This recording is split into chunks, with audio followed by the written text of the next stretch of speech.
Some fasteners in the industrial sector require high torques when being tightened.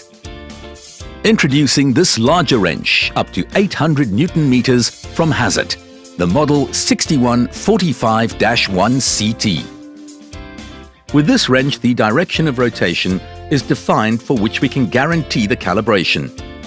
This wrench works with 2% tolerance in the defined direction of rotation, as already mentioned. Of course, the question arises, if I have to tighten a screw counterclockwise, how do I do that with this wrench? It would be advisable to just change the ratchet head, but then the direction of rotation would be different and the calibration wouldn't be guaranteed anymore.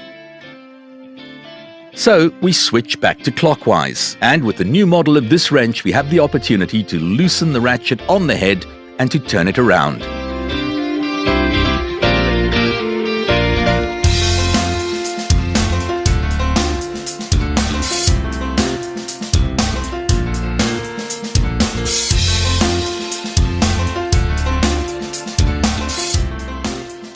Now you can tighten the screw counterclockwise in the direction of rotation. Problem solved.